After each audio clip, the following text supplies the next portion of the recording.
back again, this time with a tag. And since this will be going up on Tuesday, it'll be my very first Tag Tuesday video. So I'll be doing the Sandman book tag, which was created by Booktube Goddess, and I'll have his channel linked down in my description. Booktube Goddess is a huge fan of the Sandman graphic novels, and Netflix recently released a series based on those novels, and he was a fan of that as well. So he created this tag, and he tagged me in his video. So the first prompt is, Destiny, what book or character do you think reflects your own life? I actually had trouble coming up with an answer for this prompt, but I ultimately have settled on Drunk on a Plane by Zane Mitchell. This is actually a series of books, and Drunk on a Plane is the first one, based on a character named Daniel T. Drunk. And Daniel finds himself in a lot of just ridiculous situations that he pretty much stumbles his way through. And I often feel like that happens to me. I find myself in a lot of situations that I just consider ridiculous, and I just sort of forced gump my way through everything. So this is a character that I loosely relate to and also really enjoy. And if you haven't read any of those books, I would recommend giving them a try. They're quite humorous. The next prompt is death. What book has presented death or dying in a way that was unexpected to you? Well, that would be The Necrophiliac by Gabrielle Whitcop. The translator is Dawn Babst. This book completely shocked me, I must say. When I read the synopsis, I thought the title was a metaphor, and it is not a metaphor. This is quite literally told from the point of view of a man who is a necrophiliac. And right away from page 1, he is engaging in those activities, and it is quite disturbing. However, it's not graphic, and the writing is absolutely beautiful, and I was very pleased to have read this book, even though I cringed many times throughout. So that was a completely unexpected read for me, and I definitely did not expect to have death presented in this way. The next prompt is dream. What book is like a dream or a nightmare? Well, I chose Mary Ventura and the Ninth Kingdom by Sylvia Plath for this prompt. Even though it is not a full-length book, it's actually a very short story. In this, it's actually only about 45 pages. However, this book opens with a girl on a train, and at first everything seems quite normal, but then some very sort of surreal things catch her eye that she doesn't exactly understand, and she slowly comes to the realization that she doesn't know why she's on this train or where she's going. And the climax could absolutely blow your mind if you're not expecting it. And so this was very much like a dream, and this was an excellent story, by the way. So if you haven't read it, you absolutely should. Prompt 4 is Prodigal. What is your favorite book about a prodigal character? Again, I don't know that I've read too many books with prodigal characters, but I ended up deciding on Magic Bitter, Magic Sweet by Charlie N. Holmberg, which does have a prodigal character.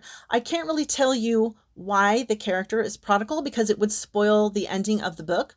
What I can tell you is this is a very dark story disguised as a delightful fairy tale. So the character in this book has some kind of magic, and she is being held prisoner by this mysterious figure. And throughout the book, she accomplishes feats of magic that are interwoven with fairy tales. For example, she is at one point building a house made of candy and cakes and desserts, which is of course a reference to Hansel and Gretel. In another scene, she is baking cookies shaped like gingerbread men, which of course is a reference to the Gingerbread Man. So I really enjoyed this book, even though it was quite dark. So if you're looking for something different to read, this could definitely be a book for you. The next prompt is desire. What is the sexiest book you've ever read? Sadly, I could not come up with an answer for this. I have, back in the day, read many a romance novel, and I currently have read quite a number of erotica. However, I wouldn't consider any of those necessarily sexy, and I just couldn't think of a single solitary book that would fit this description. So unfortunately, I had to skip over that one. The next prompt is despair. What is the most depressing book you've ever read? Well, that had to be Wuthering Heights by Emily Bronte. Even though I absolutely love this book, it is absolutely heart-wrenching and sad. Even the ending is sad to me, anyway. And I know a lot of people don't like this book, but I absolutely loved it, even though it was quite depressing. The next prompt is Delirium.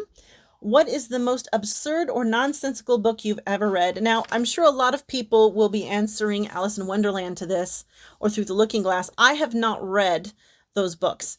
So the most nonsensical or absurd book that I have read is The Taste of Cashews by Will Hartzell Baird. This entire book is a nod to Monty Python.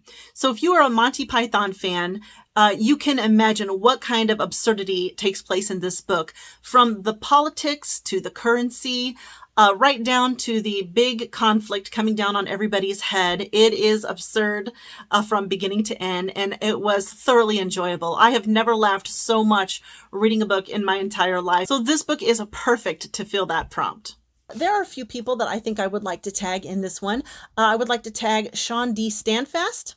I bet he would have some really good answers for this one. I would also like to tag Read Becca again because she has quite opposite reading tastes from me. I think it would be very interesting to see what answer she would come up with here. I would like to tag Jack, the Rambling Raconteur. I think there's no doubt he would have really good answers for this. Oh, Ninja Kitty, you are covered in dirt.